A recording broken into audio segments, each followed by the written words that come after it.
Na aula de hoje nós vamos estudar um circuito novo. No rol dos circuitos que contém corrente variável, só que vai ser um novo tipo de corrente, uma corrente oscilatória, né? Em contraposição às correntes que a gente viu até agora, em circuitos como RC e RL, que eram correntes transientes. Esse circuito, por ter correntes e cargas que oscilam no tempo, geram campos elétrico e magnético que oscilam no tempo também, e essas oscilações recebem o nome de oscilações eletromagnéticas. Então, um circuito novo, que é um circuito, a última dupla que sobra daquela tríade. Entre RL e C, nós já estudamos RC, RL, falta o LC. É a esse circuito que eu me refiro como sendo um circuito que apresenta correntes e tensões oscilatórias. Então, vamos lá. Aqui nessa introdução, está basicamente falando isso. Até agora nós estudamos circuitos RC e RL. Eram circuitos com cargas e correntes ou assintóticas ou exponencialmente decrescentes. E hoje a gente estuda o circuito LC. Nós vamos ver que as grandezas, corrente e tensão, vão variar senoidalmente, ou cossenoidalmente, se você quiser, compreendendo um determinado período T e uma frequência angular ω0. Uma oscilação tem essas duas características, né? Então, essas oscilações produzem campos variáveis e isso constitui o que a gente chama de oscilações eletromagnéticas. Por enquanto, nós vamos estudar um circuito LC sem resistência, um circuito LC ideal. Ele é constituído apenas de um indutor e de um capacitor. Vamos supor que a condição inicial é que o capacitor esteja carregado com uma carga máxima e essa carga vai, então, fluir através do circuito, constituindo uma corrente. No instante inicial, a corrente no indutor é nula. Então, sem perda de tempo, se a gente está falando, então, de correntes e cargas e correntes que variam com um determinado período, vamos fazer um diagraminha esquemático aqui dessas situações. O circuito é este, um capacitor e um indutor, né? E no instante t igual a 0, o capacitor está totalmente carregado com carga Q com essa polaridade.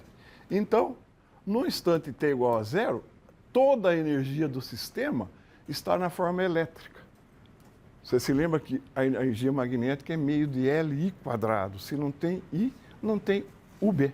Então, no instante t igual a 0, toda a energia está no capacitor, ele começa a se descarregar com uma corrente nesse sentido. Começa a aparecer uma energia magnética, a sua carga está diminuindo, chega uma hora, um quarto de período depois, que toda a carga, ele se descarregou completamente e a corrente no indutor, então, é máxima. Nessa situação, toda a energia está na forma magnética. A corrente continua fluindo, passa, então, a carregar o capacitor com a polaridade oposta à que tinha antes.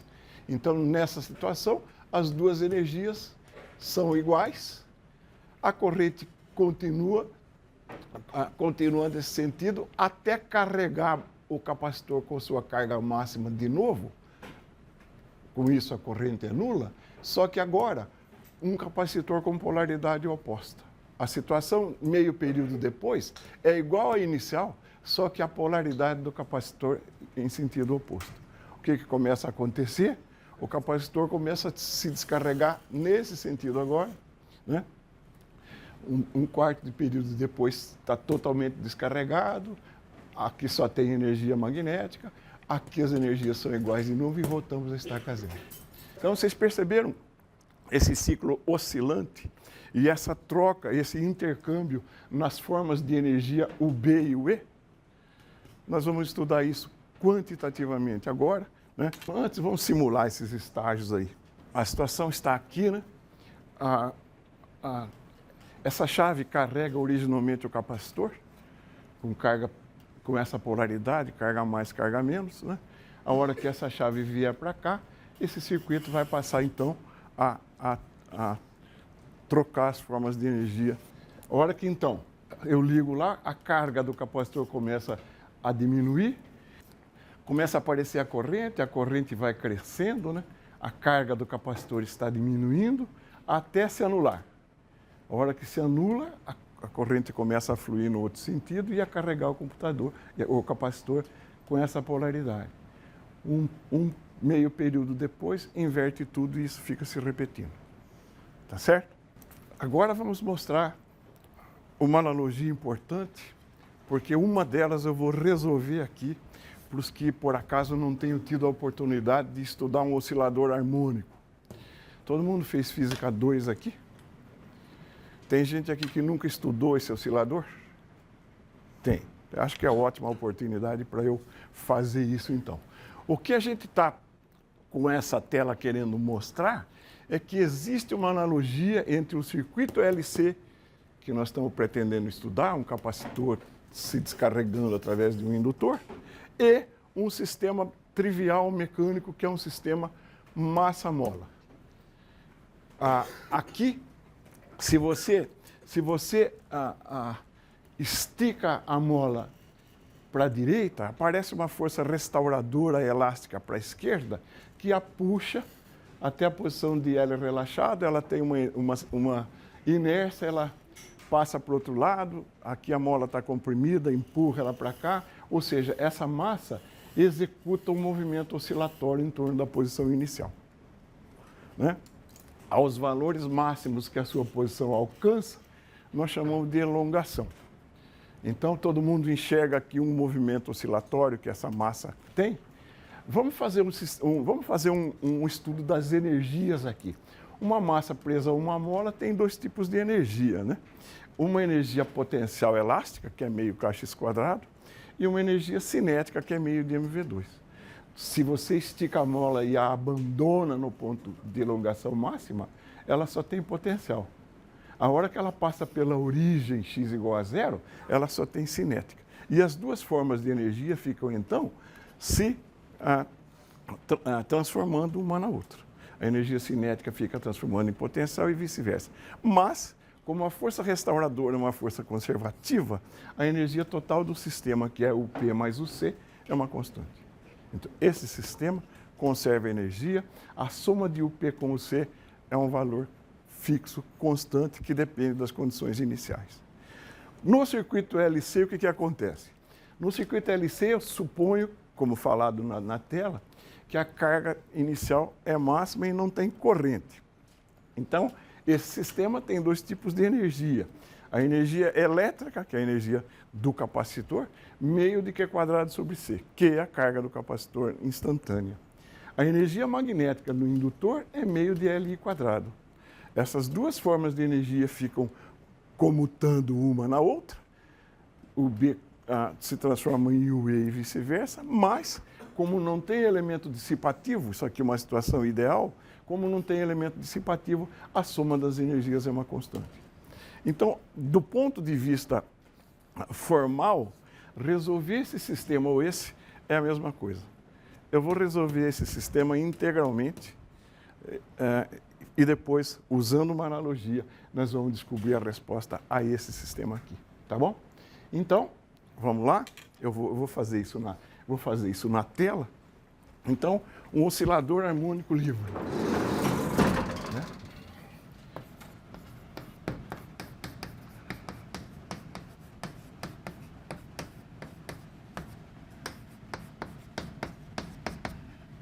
E a situação é colocada lá.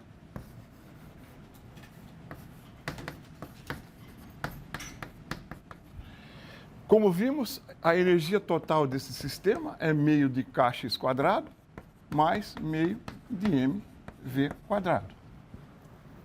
E U é constante. U é constante. Então, du dt é igual a zero.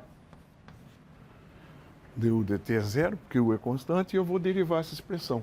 X é função de t, V também. Então, isso aqui dá kx kx dx dt mais mv dv dt. V é dx dt. Eu posso cancelar isso. Ou, como V é dx dt, dv dt é a segunda derivada de x. Então, essa equação fica simplesmente a d2x dt2,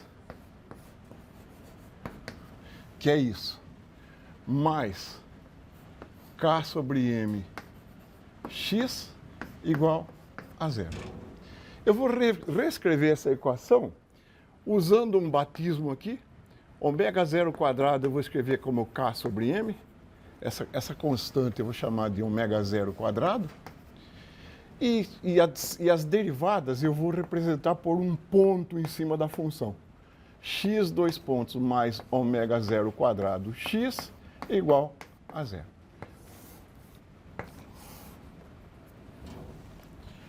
É a mesma equação que eu redefini e mudei a notação.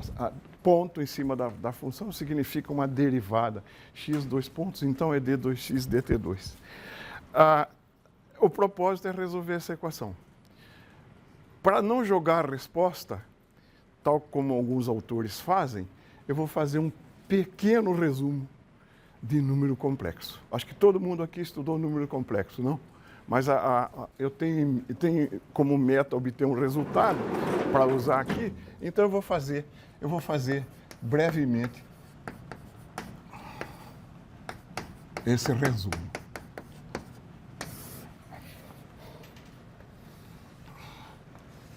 Num plano XY, um número complexo pode ser associado a um ponto P, e a gente denota esse número complexo pela letra Z, que é então x mais i, y. X mais i é um número complexo, esse i é a raiz imaginária, i é a raiz de menos 1. Então, esse número complexo, a componente real dele é essa, é x, a componente imaginária é essa, é y. Se eu pegar o simétrico desse ponto em relação ao ponto x, ao eixo x, e vier para cá, né? Aqui eu tenho o que eu defino como um número, o complexo conjugado de z, que é a mesma parte real, x, porém com a parte imaginária trocada. Então, se z é esse número, o complexo conjugado de z é z estrela, que vale isso. Uma outra maneira de você caracterizar um número complexo é na forma polar. Por quê? Dado o par xy, você pode criar essa situação aqui. Esse ângulo é θ e esse comprimento, esse valor aqui, eu vou chamar de R, que é o módulo do número complexo Z. Então, R é o módulo do número complexo Z, o quanto esse ponto distaria da origem. Quem dá x e y dá também r θ. Por quê? R é raiz quadrada de x2 mais y2. R é raiz quadrada de x quadrado mais y quadrado. E θ é o arco cuja tangente é y sobre x. Tá? Então, Z. O Z, o que é o Z? R é x é R cosseno θ, eu não escrevi aqui, né? Mas vou escrever agora. Então, o x é R cosseno θ, o y é R seno θ. Então, x mais y eu posso escrever também como R cosseno θ mais i seno θ. Uma outra maneira de escrever o z. O z estrela, claro, que é o complexo conjugado de z, vale R cosseno θ menos i seno θ. Então, essa expressão eu posso também escrever como sendo R e elevado a I θ. Como é que eu provo isso? Se você pegar a expansão de Maclaurin, que é a expansão de Taylor em torno de θ igual a zero, fizer isso para o cosseno, fizer isso para o seno e fizer isso para essa exponencial, você vai ver que os dois batem. Então, essa expressão é idêntica a essa, e essa cara, ou essa forma de Z, é a chamada forma polar do número complexo Z. Forma polar do número complexo Z. Sendo assim, né, o que o Z tem de estranho em relação ao Z estrela?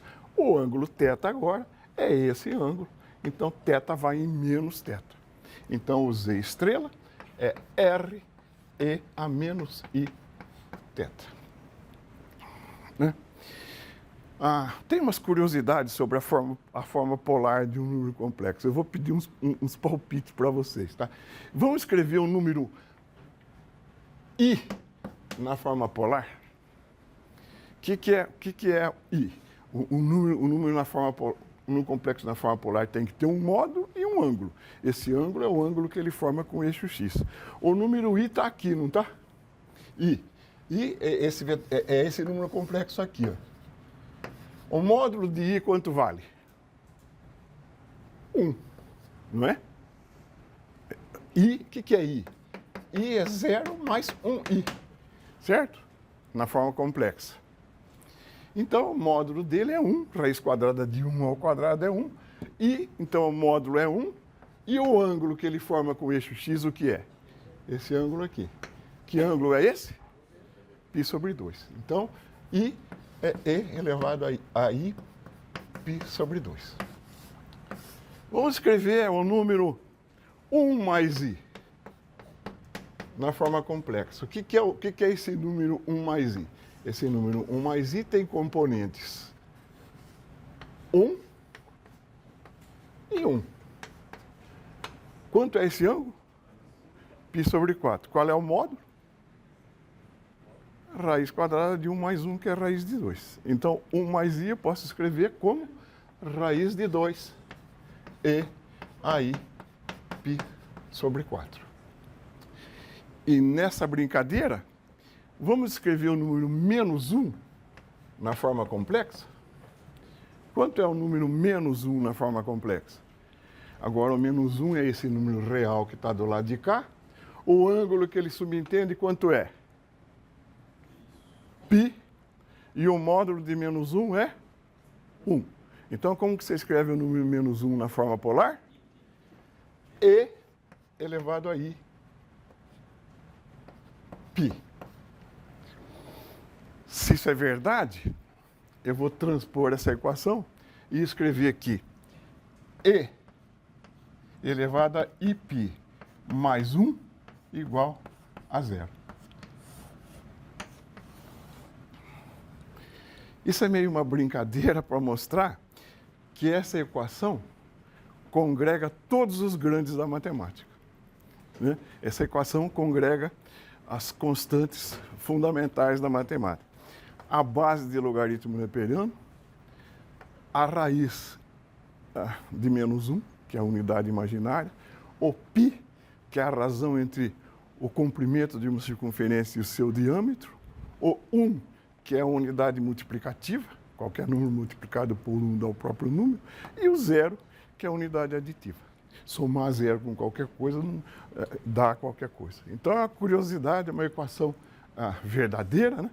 E que congrega, como eu disse, então, esses grandes aí.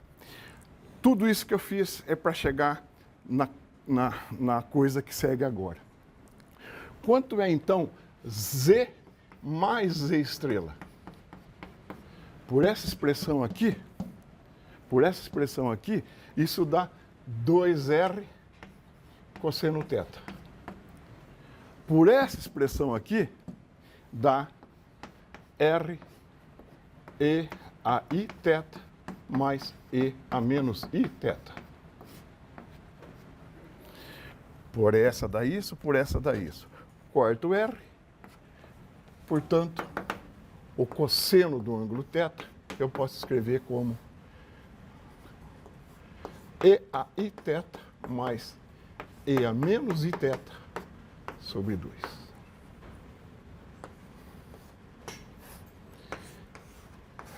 Esse é o resultado do qual eu vou precisar daqui a pouquinho.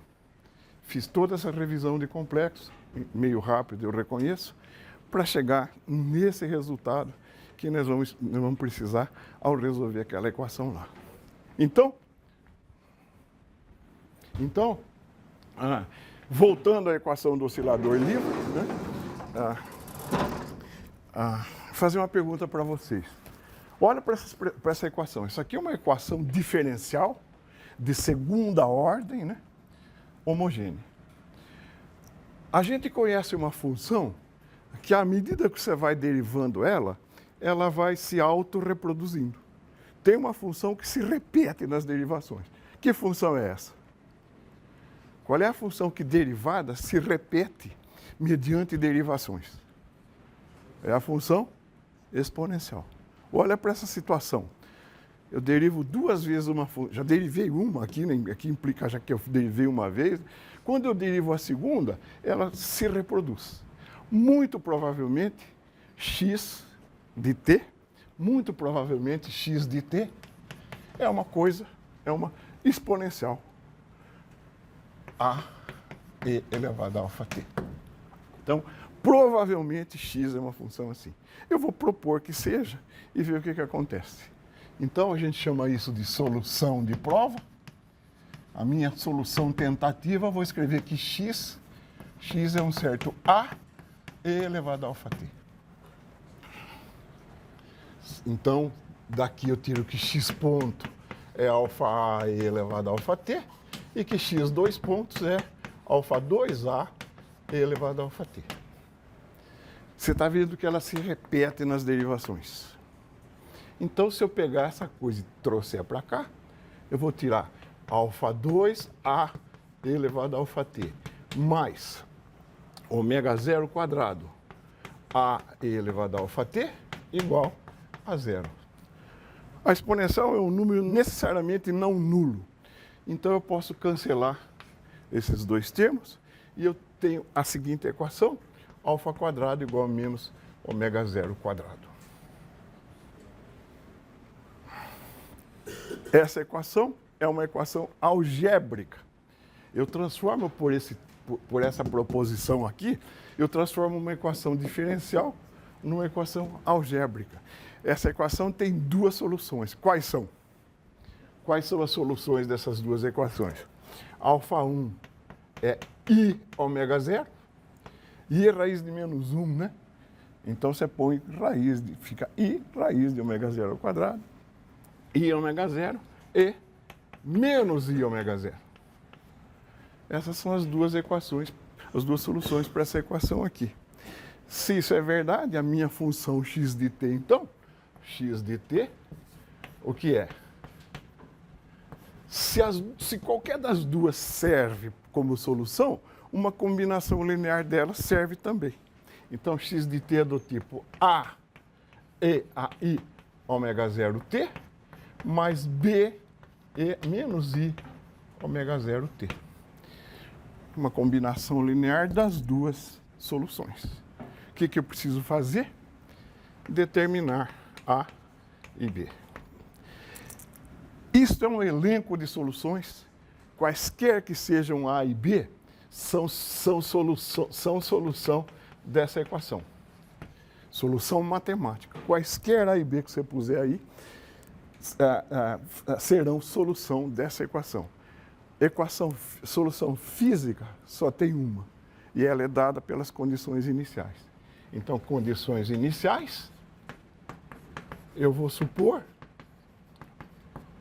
que x no instante zero é um certo x0, e x ponto no instante, ou v no ponto zero, a velocidade da mola no ponto zero, é v0.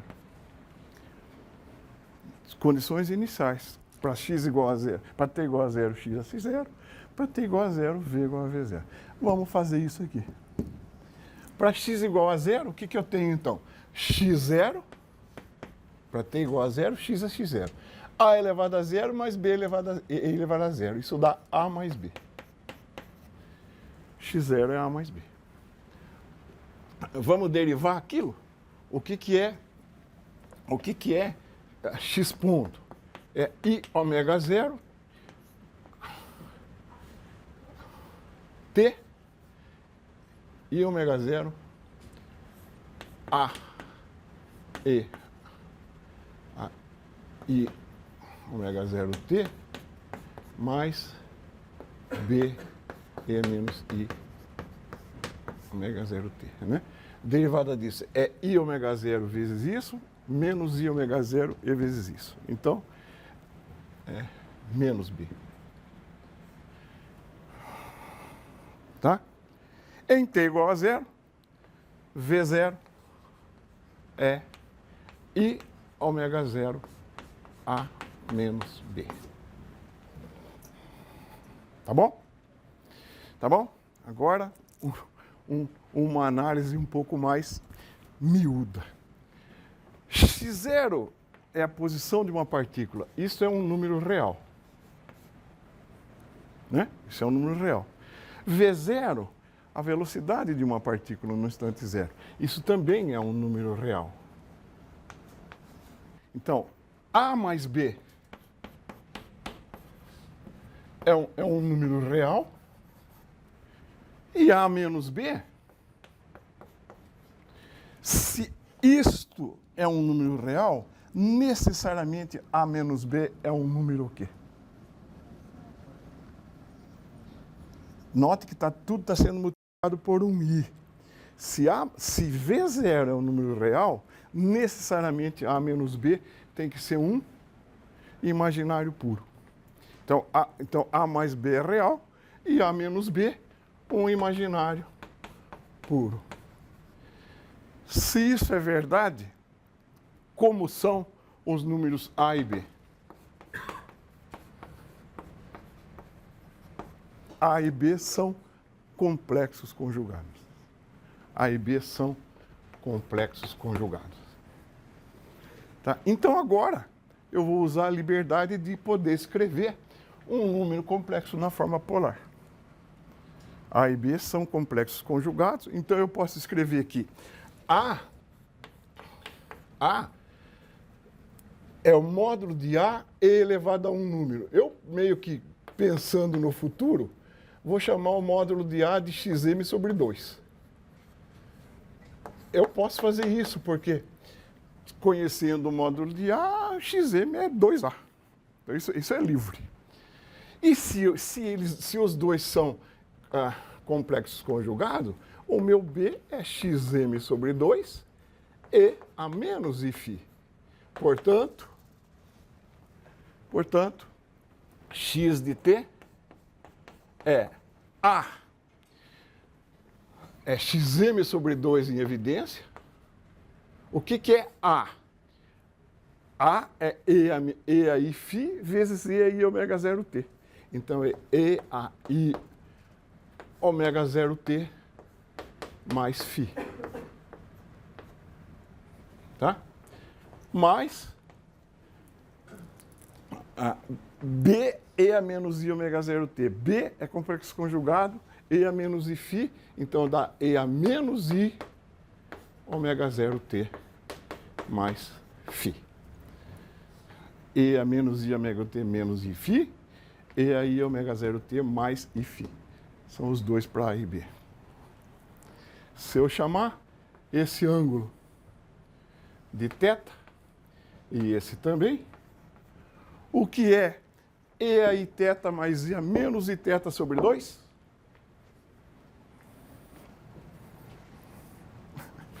Cosseno θ. Então, x de t é xm cosseno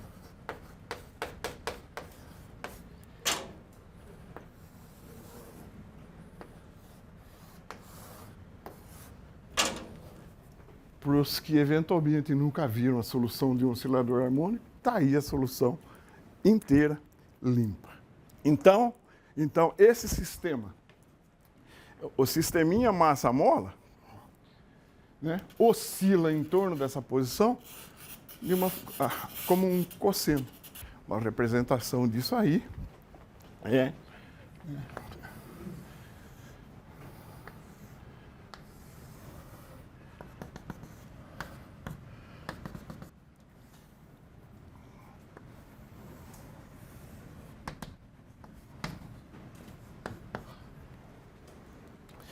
vale a pena salientar, é uma coisa meio ingênua, mas acho que vale a pena, que esse gráfico não é a trajetória de x. A massa descreve um movimento oscilatório no eixo x, né, com amplitude xm e menos xm. Movimento unidimensional oscilatório. X, então, é um xm cosseno de ômega 0t mais φ. Esse ômega 0 aqui é chamado de frequência angular natural. Natural porque é a mais... se refere ao sistema mais simples que existe, que é o oscilador livre. Esse φ é uma fase, e esse xm é a amplitude do movimento da massa. Agora, vamos estudar, que é o que interessa, né? Estudar esse sistema, né? Então, o circuito LC, então, o que você tem? Que a energia é meio de Li quadrado mais meio de Q quadrado sobre C. Essa é a energia, né? E ela é constante. Então, du dt igual a zero. Isso me leva a Li di dt mais Q sobre C dq dt igual a zero. A corrente que carrega o capacitor é dq dt. Então, isso é uma corrente que eu mato com essa. E já que I é dq dt, d2i dt2 mais Q mais 1 sobre LC, Q igual a zero. Essa equação é idêntica à equação diferencial que nós resolvemos lá. Se você fizer a seguinte associação, x vira Q. A derivada de x é v, né? V vira I. Derivada de Q é I. M vira L. E 1 sobre K vira C. Se você fizer essas associações, a resposta a essa equação, qual é? Q igual a um Q máximo, equivalente ao xm, cosseno de ômega 0t mais φ. Essa equação é formalmente idêntica à equação do oscilador harmônico. Então, o que é ômega 0, então? Com essa associação aqui, ômega 0 é raiz de K sobre M. O que é K? 1 sobre C. Então, raiz de 1 sobre LC. Perdão, é claro. Desculpa. Aqui é Q. Evidente, a equação é uma equação diferencial em Q. Obrigado. Então, por essa equação ser formalmente idêntica àquela lá, a esta, né? Por essa equação ser formalmente idêntica a essa, eu faço as associações e jogo a resposta que, a duras penas, a gente demonstrou ali. Então, essa é a resposta, né, de como é a carga num circuito a LC. É claro que, se essa é a carga, a corrente I, a corrente no circuito I é dq dt, isso dá ômega 0, isso dá ômega 0 Q, derivada de cosseno é menos seno de ômega 0T mais φ. Eu posso escrever isso como sendo, isso aqui é uma amplitude de corrente, né? Posso escrever isso como sendo menos um I seno de ômega 0T mais φ. Você nota dessa equação aqui? Você nota dessa equação aqui que as duas constantes a determinar aqui são Q e φ. Q e φ. Q e φ. Q e φ são determinados a partir das condições iniciais. Suponha que Q de zero é um Q0 e que I de zero seja zero. Aquela equação fica Q igual Q0 cosseno de ômega t. Por quê? Para t igual a zero, Q igual a Q0. E para t igual a zero, a corrente, que é um seno, vale zero. Então, as situações iniciais, ou as condições iniciais, determinam a completa solução dessa equação.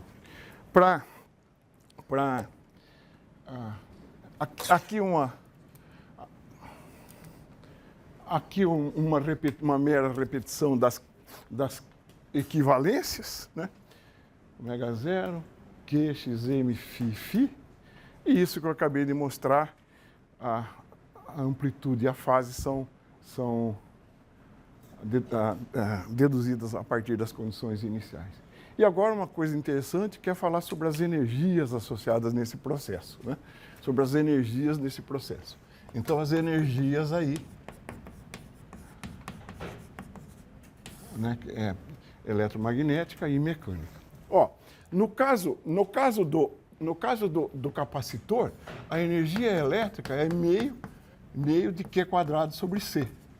Isso dá sobre 2C, Q0 ao quadrado, Q0 ao quadrado, cosseno ao quadrado de ômega 0T. Certo? Mais φ. Bom, isso é energia elétrica. A energia magnética, UB, é meio de LI quadrado. Então, é meio de L. O que é I quadrado? I quadrado é... Isso aqui eu já vou usar o valor aqui. Ômega 0 Q quadrado, né? Ômega 0 ao quadrado Q quadrado, seno ao quadrado de ômega 0T, mais φ. Agora, o que é ômega 0? Ômega 0 quadrado, no ômega 0 quadrado, é 1 sobre LC. Então, corta esse L, fica o C embaixo. Então, também é Q0 ao quadrado sobre 2C, né? Ômega 0 é 1 sobre LC. Corta o L, fica o C embaixo, seno ao quadrado de ômega 0T mais φ. Se eu comparar essas duas expressões, a energia UE mais UB, que é a energia eletromagnética total do sistema, dá uma coisa, seno ao quadrado mais cosseno ao quadrado, que é 1. Essa equação, então, dá Q0 ao quadrado sobre 2C. Só que eu não estou pondo Q0, eu estou pondo Q, desculpa, tá? Q quadrado sobre 2C. E o que é isso? Isso é exatamente toda a energia que havia no começo do processo, que era a energia contida no capacitor.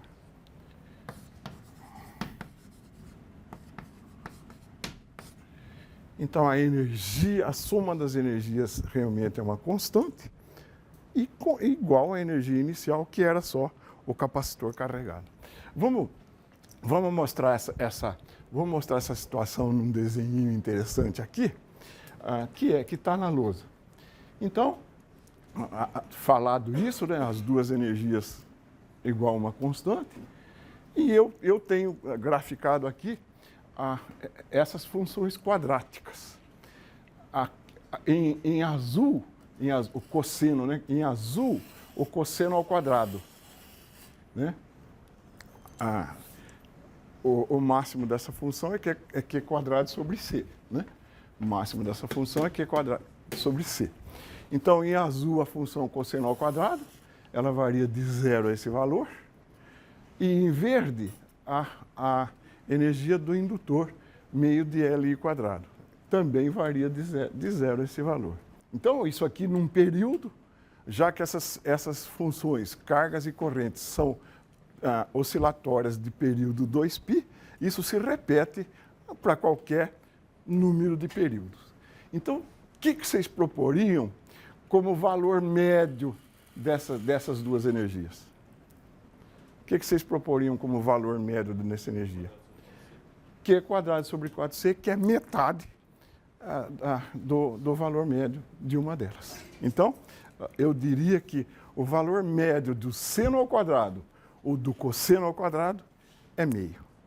Eu acho que eu vou demonstrar isso rapidinho, em 5 minutos. É uma coisa interessante que eu vou usar na segunda parte da aula. Vamos primeiro falar de teorema de média. O que é a média de uma função que a gente aprendeu lá em cálculo 1?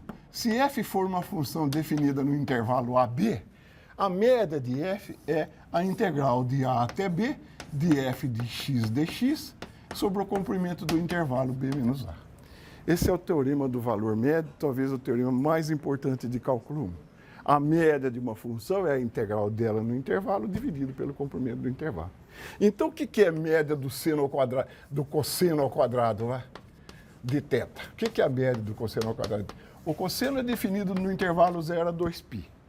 A integral de 0 a 2π do cosseno ao quadrado de θ de θ. Esse é o valor médio do cosseno. Eu tenho, no fundo, que fazer essa integral. Fazer essa integral é uma coisa meio... tem que ser meio trash, você tem que lembrar de umas relações trigonométricas. Eu vou puxar do bolso uma receitinha que você já mata a do seno e a do cosseno na mesma cajadada. Eu vou chamar de a integral do cosseno ao quadrado de θ de θ. E vou chamar de B a integral de seno ao quadrado de θ de θ. Presta bem atenção nisso agora. Essa integral que eu quero, eu vou chamar de A. A outra eu vou ganhar de brinde. O que é A mais B? É a integral de dθ, que é θ. O que é A menos B? A integral do cosseno ao quadrado menos seno ao quadrado é a integral do cosseno de 2θ, que dá meio do seno de 2θ.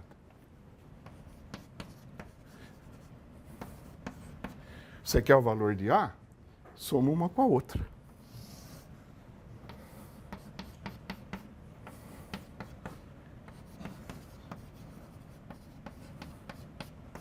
Então, A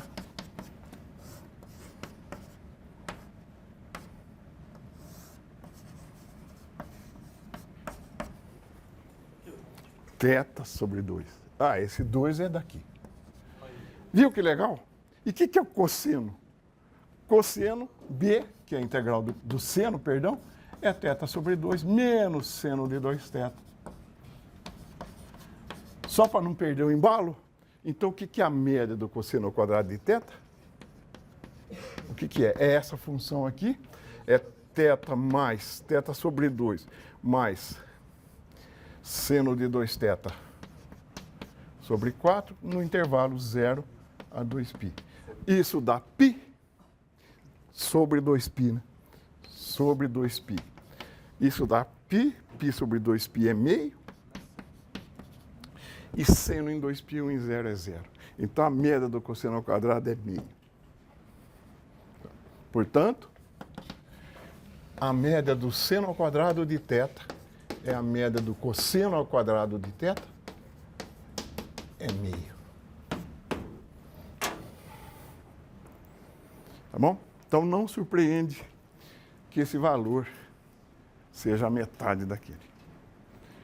A gente para por aqui.